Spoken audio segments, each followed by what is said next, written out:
স্বামী স্ত্রীকে নিয়ে সন্তুষ্ট না, স্ত্রী স্বামীকে নিয়ে সন্তুষ্ট না, ভিতরে ভিতরে ভাঙন চলছে। আর যখন এই ভাঙনগুলো চলতে আছে তখন মেয়েরা সন্তান জন্ম দেওয়ার ফুরসত পাচ্ছে না।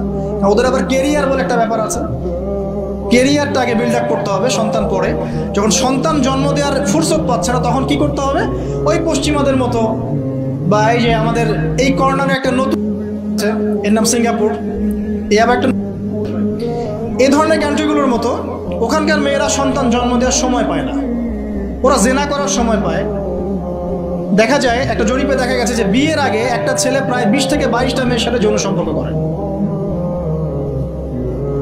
এটা নাউজুবিল্লাহ বলছেন, বাট আমি আরেকটা হাদিস পড়ছি রিসেন্টলি, যেখানে নবী সাল্লাল্লাহু আলাইহি ওয়াসাল্লাম বলছেন আখিরুজ জামানে একটা ছেলের পিছনে এমন একটা সময় আসবে, যেটা এখন আসে না আলহামদুলিল্লাহ, এমন একটা সময় আসবে যে একটা ছেলের পিছনে 30-40 জন মেয়ে ঘোরাঘুরি করবে শুধু যৌন সম্পর্কের জন্য। এই সময়টা ওরা পার করে এসেছে পশ্চিমারা। আচ্ছা, তো যেহেতু সন্তান জন্ম দেওয়ার ফুরসত নাই, ক্যারিয়ার আছে, জেনা ওপেন, জেনা চাইলেই মানুষ করতে পারে, বিয়ে করার প্রয়োজন হয় না, মদ ওপেন, জেনা ওপেন, পতিতালয় ওপেন, সবই ওপেন। এসব কিছু ওপেন করে দিয়ে আমরা কি করি, আমরা অপরাধ দমনের চেষ্টা করি। কি চমৎকার সাইকোলজি আমাদের, বাহবা দিতেই হয়। সব ওপেন, ওদের ওখানে ওপেন। তো ওখানে আর মেয়েরা চাকরি বাকরি এসবের দিকে ফোকাস করতে করতে সন্তান জন্ম দেওয়ার সময় নাই। কি করতে হবে, দরিদ্র যে কান্ট্রিগুলো আছে, যেমন ওই যে ইন্দোনেশিয়া, শ্রীলঙ্কা, কোনো কোনো ক্ষেত্রে আরও যে আপনার ওই যে আফ্রিকার কিছু কান্ট্রি, নাইজেরিয়া, যে ঘানা, যে মালি, এই টাইপের যে কান্ট্রিগুলো আছে, দরিদ্র, একদম দরিদ্র কান্ট্রি, এদের থেকে মেয়েদেরকে হায়ার করে। কিসের বিনিময়ে, যে তোমাকে ডলার দেওয়া হবে। ডলার কি জিনিস সেটা তো বোঝেন, এটা অস্ত্র সারা বিশ্বকে শাসন করে। আমি ছাপাবো, আমার প্রেস আছে, আমার সিনেট আছে, আমরা ছাপাবো, আর আমরা হচ্ছি ওয়ার্ল্ডের সুপার পাওয়ার, আমরা চাইলেই ছাপাতে পারি, আমাদেরকে বলার কেউ নাই। ছাপাবো, ওইটা দিয়ে আমি তেল কিনবো, তাহলে এটাও আমার, ওইটাও আমার।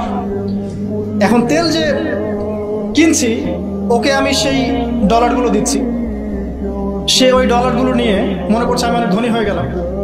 হ্যাঁ, এবং সে ধনী হচ্ছেও, কারণ এটা চলছে সারা ওয়ার্ল্ডে। সে তার প্রযুক্তিগত উন্নয়ন, বস্তুবাদী উন্নয়ন করতে থাকলো, ভোগবিলাসে ব্যস্ত থাকলো। এরপর আবার সে ওই টাকা দিয়ে আমার কাছে অস্ত্র কিনছে।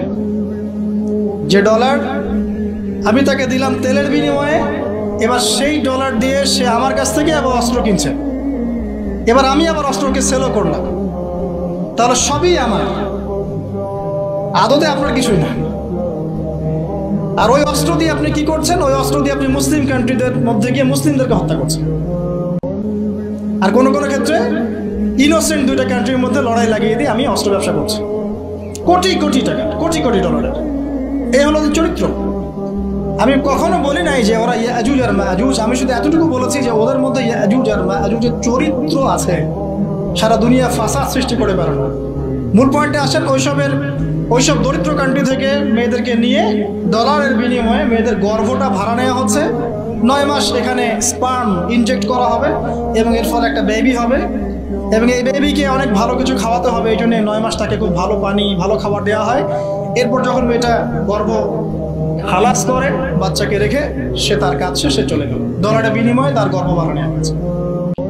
এবার এই যে বাচ্চাটা জন্ম নিল, এই বাচ্চাটা কার, দাসীর না মনিবের? বলেন, মনিবের। কার এটা? মনিবের। এই যে দাসী মনিবকে জন্ম দিয়ে চলে গেল,